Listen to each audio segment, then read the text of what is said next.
పాడుతా తీయగా ప్రోగ్రాంలో తనను అవమానించారు అంటూ సింగర్ ఆరాధ్య ఆరోపిస్తున్నారు. ప్రవస్తే ఆరాధ్య పాడుతా తీయగాలో పార్టిసిపేట్ చేస్తున్నారు. ఇప్పుడు ఆమె ఎలిమినేట్ అయ్యారు. అయితే ఆమె పాడుతా తీయగాలో పార్టిసిపేట్ చేసిన అన్ని రోజులు కూడా తనను అవమానకరంగా మాట్లాడేవారు, తనను బాడీ షేమింగ్ చేసేవారని చెప్తున్నారు. ప్రవస్తే ఆరాధ్య మంచి సింగర్, సూపర్ సింగర్లో కూడా ఆమె విన్నర్గా నిలిచారు. సూపర్ సింగర్ ప్రోగ్రాంలో కూడా ఎన్నో మధురమైన పాటలు ఆమె నోటి వెంట మనకి వినిపిస్తూ ఉంటాయి. చాలా మధురంగా మాట్లాడే ప్రవస్తే ఆరాధ్య ఇప్పుడు ఆవేదనగా మాట్లాడుతూ ఉన్నారు. పాడుతా తీయగా ప్రతి తెలుగువారికి కూడా సుపరిచితమైన కార్యక్రమం అది. ప్రతి తెలుగువారి ఇంట టీవీ సెట్లలో సింగర్లు పాడుతూ ఉంటే అందరూ కూడా మైమరిచిపోయి వింటూ ఉంటారు.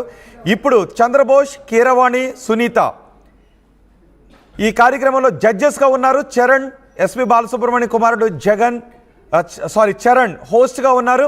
అయితే ఈ కార్యక్రమంలో తనను అవమానకరంగా మాట్లాడేవారు, తనను వేధింపులకు గురి చేశారు అంటూ సింగర్ ప్రవస్తే ఆరాధ్య అంటున్నారు. ప్రవస్తే ఆరాధ్య ఇప్పుడు మనతో ఉన్నారు, ఆర్టీవీకి అందుబాటులో ఉన్నారు. ఆవిడతో మాట్లాడదాం.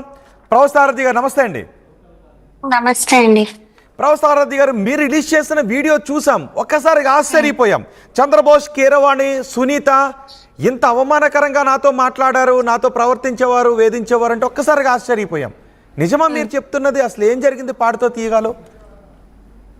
ముందుగా అందరూ నేను ఎలిమినేట్ అయ్యాను కాబట్టి ఇదంతా బయటకు చెప్తున్నా అనుకుంటున్నారు, కానీ అది కాదు. నేను ముందు కూడా కొన్ని షోస్ లో ఎలిమినేట్ అయ్యాను.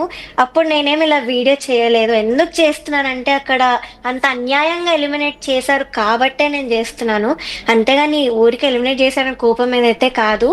అండ్ నేను చెప్పింది అంతా కూడా నిజమే. వీడియోలో నన్ను ఎలా ట్రీట్ చేశారో, ఎలా డిస్క్రిమినేట్ చేశారో, ఎలా బాడీ షేమింగ్ చేశారో అంతా కూడా నేను క్లియర్ గా చెప్పాను.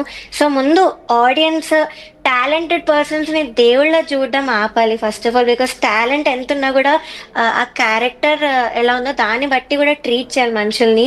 సో ముందు ఆడియన్స్ నేను చెప్పేదంతా కూడా నమ్మాలి. నేను ఎందుకంటే కెరియర్ ఆపేద్దాం అనే డెసిజన్కి వచ్చాక నేను ఇంత మాట్లాడుతున్నా కాబట్టి నేనైతే ఫాల్స్ అక్యూజేషన్స్ అయితే ఏం చేయట్లేదు. సో నేను చెప్పేదంతా నిజమే అని ముందు ఆడియన్స్కి తెలియాలి. అంటే ఏం జరిగింది అసలు? మీరు మిమ్మల్ని అవమానించడం ఎప్పటి నుంచి మొదలైంది? సో ముందుగా ఆడిషన్ కి నేను వెళ్ళలేదు. బికాస్ నాకు చాలా హెల్త్ ఇష్యూస్ వచ్చాయి. ఆడిషన్ టైంకి నేను అస్సలు వెళ్ళలేకపోయాను. సో ఇంకా నేను ఉండిపోయాను, ఆడిషన్ కి వెళ్ళలేదు కదా, ఇంకెందుకని ఉండిపోతే వాళ్ళే కాల్ చేసి పిలిచారు నన్ను, ఇలా పార్టిసిపేట్ చేయండి అంటే సరే. పాడుతా తీయగా ఒక మంచి ప్రెస్టీజియస్ షో. నేను ఉన్నప్పుడు ఎస్పీబీ సార్ ఉన్నప్పుడు చాలా చాలా బాగుండింది. అదే ఒక ఎక్స్పెక్టేషన్ తో నేను మళ్ళీ సిల్వర్ జూబ్లీ అనే సిరీస్ కి వచ్చాను. కానీ వచ్చాక మాత్రం సాంగ్ సెలెక్షన్ లో కానీ, జడ్జ్మెంట్ లో కానీ, వీటన్నిటిలో కూడా చాలా అన్యాయాలు జరిగాయి. సాంగ్ సెలెక్షన్ నేను మాత్రం ఎన్ని ఇచ్చినా కూడా సాంగ్స్ వాళ్ళు వద్దు, ఇంకా కావాలని నా దగ్గర నుంచి చాలా సాంగ్స్ కలెక్ట్ చేశారు. కానీ వేరే వాళ్ళకి మాత్రం వాళ్ళు అడిగిన పాటలు వాళ్ళకి ఇచ్చారు, వచ్చిన పాటలే ఇచ్చారు వాళ్ళకి, ముందు పాడిన పాటలు. కానీ నాకు మాత్రం ఎందుకు అలా చేశారని అదొకటి నాకు బాధ అనిపించింది. అంటే ఎందుకు మిమ్మల్ని చేయటానికి, మిగిలిన వాళ్ళని ప్రోత్సహించి మిమ్మల్ని అవమానించడానికి కారణం ఏమై ఉంటుందని అనుకుంటున్నారు? ఎలా అవమానించేవారు మిమ్మల్ని? అంటే దానికి చాలా రీజన్స్ ఉండొచ్చండి. ఫస్ట్ రీజన్ ఒకటి, వేరే షోలో విన్నర్ అయ్యి ఇంకొక టీవీలోకి వస్తే కొంచెం వాళ్ళు ముందు నుంచి కూడా కింద చూపించాలనే ట్రై చేస్తారు. అది ఎందుకో నాకు తెలీదు. ఇంకొకటి ఏంటంటే జడ్జెస్ కి వాళ్ళ ఫేవరెట్ కంటెస్టెంట్స్ ఉండడం వల్ల, ప్రొడక్షన్ కి వాళ్ళ ఫేవరెట్ కంటెస్టెంట్స్ ఉండడం వల్ల వాళ్ళని హైప్ చేయడానికి నన్ను ఇలా చేశారని కూడా అనిపిస్తుంది. సో ఇవి రీజన్స్ అయి ఉండొచ్చు. అంటే అలా ఉంటుందా? అంత బయాస్డ్గా ఉంటుందా? డెఫినెట్లీ. బికాస్ కిరాణి సార్ అయిన నోట్తో ఆయన చెప్పారు, ఇలాగా మెలోడీస్ సాంగ్స్ పాడిన వాళ్ళకి నేను వాళ్ళు ఎలా పాడినా కూడా వాళ్ళకి స్కోర్స్ వేసేస్తాను మంచిగా. సో ఇంకా అయిన కంపోజిషన్స్ పాడినా కూడా వాళ్ళకి స్కోర్స్ మంచిగా ఇచ్చేసారు. వాళ్ళ లిరిక్స్ మర్చిపోయినా, పిచ్చింగ్ లేకపోయినా కూడా వాళ్ళకి స్కోర్స్ ఇచ్చేసారు.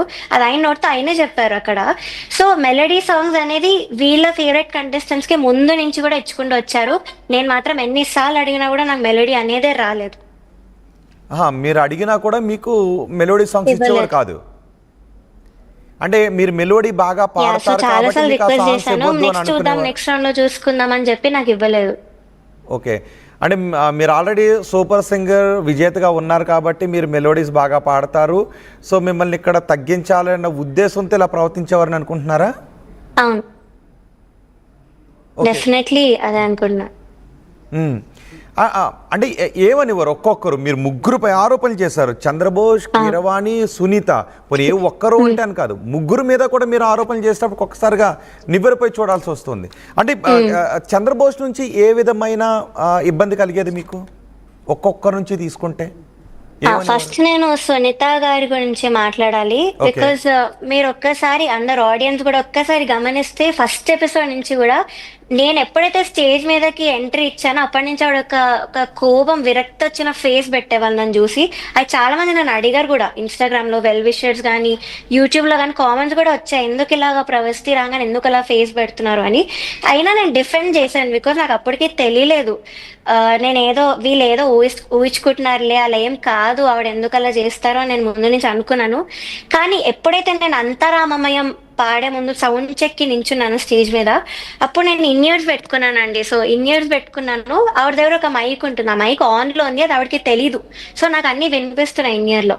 సో కరెక్ట్ పాడే ముందు ఆవిడ కీరవాణి గారికి నా మీద ఎక్కించడం జరిగింది, ఇలాగా తనకి హై పిచ్ రాదు అసలు, కానీ ఏదో మేనేజ్ చేసేస్తారు, మీరు గమనించండి, మీకు అర్థం అవ్వాలి, మీరు అది కామెంట్స్ లో చెప్పాలి అన్న వేలో ఆవిడ మాట్లాడారు. అదంతా కూడా నాకు వినిపించింది పాడే ముందు. సో అది వినిపించేది చాలా చాలా ఇంకా కాన్ఫిడెన్స్ అనేది లో అయిపోయింది కరెక్ట్ పాడే ముందు. కానీ అయినా కూడా నేను అవేం పట్టించుకోకుండా నేను నా బెస్ట్ ఇచ్చాను. అంతరామమ్యంలో మేల్ సాంగ్ అయినా కూడా నేను నా బెస్ట్ ఇచ్చాను. కానీ ఆ పాయింట్ రాముడు ఎపిసోడ్ లో అండి 2 weeks బ్యాక్ రిలీజ్ అయింది, శ్రీరామనవమికి రిలీజ్ అయింది. అప్పుడు మీరు తీసుకున్న సాంగ్ ఏంటది? నేను అది యాక్చువల్లీ చాలా పాటలు ఇచ్చి వాళ్ళు వద్దు వద్దు అని రిజెక్ట్ చేశాక అంతరామమయం అనేది ఇచ్చాను. మేల్ సాంగ్ అయినా కూడా ఇంకా సాంగ్స్ లేవు అన్న టైంలో ఇచ్చాను అంతరామమయం. సో అదే సెలెక్ట్ చేశారు నాకు. ఏంటి అన్ని వద్దు వద్దు అంటానికి కారణం ఏంటి? తెలియదండి, రీజన్స్ చెప్పరు, అసలు రీజన్స్ చెప్పరు కానీ వద్దు అని మాత్రం చెప్తారు. ఓకే, మీరు అడగడానికి అవకాశం ఉంటుందా ఎందుకు ఈ సాంగ్ వద్దు అని? అడిగానండి, అంతే. మా పైన వాళ్ళు వద్దంటున్నారు, ప్రొడక్షన్ వద్దంటున్నారు, ఛానల్ వద్దంటున్నారు అని చెప్పేవాళ్ళు నాకు. సో ముందు ఈ పాట చాలా మంది పాడేశారంటే మరి అంతరామమ్యం కూడా చాలా మంది పాడారు, వేరే వాళ్ళు పాడినవి కూడా చాలా మంది పాడున్నారు. సో నాకు అలాంటి రీజన్స్ ఇచ్చేవాళ్ళమాట, ఒక ప్రాపర్ రీజన్ లేకుండా. సో అంటే ఇప్పుడు షో స్టార్ట్ అవటానికి ముందు మామూలుగా పలకరింపులు ఉంటాయి కదా, కెమెరా స్టార్ట్ అవ్వక ముందు, అప్పుడు ఎలా ఉండేది అసలు వాతావరణం? అక్కడ ఫస్ట్ ఇలా ఇంట్రొడక్షన్ చేసేవాళ్ళు SP Charan sir. First episode అయితే మా ఏవీస్ కూడా ప్లే చేశారు. నాది యాక్చువల్లీ రిలీజ్ అవ్వలేదు ఏవి అనేది, సో ఏదో కాపీ రైట్స్ ఇష్యూ వల్ల రిలీజ్ అవ్వలేదు పాట నాది. సో నాది ఏవి కూడా రిలీజ్ అవ్వలేదు, వేరే వాళ్ళ మోస్ట్లీ అందరివి రిలీజ్ అయ్యాయి. సో నా గురించి అసలు ప్రాపర్ ఇంట్రొడక్షన్ కూడా లేదు ఆడియన్స్ కి. అయితే ఇంట్రొడక్షన్ అంతా అయిపోయాక సౌండ్ చెక్ అనేది ఒకటి జరుగుతుందండి కరెక్ట్ పాడే ముందు. ఆ సౌండ్ చెక్ లో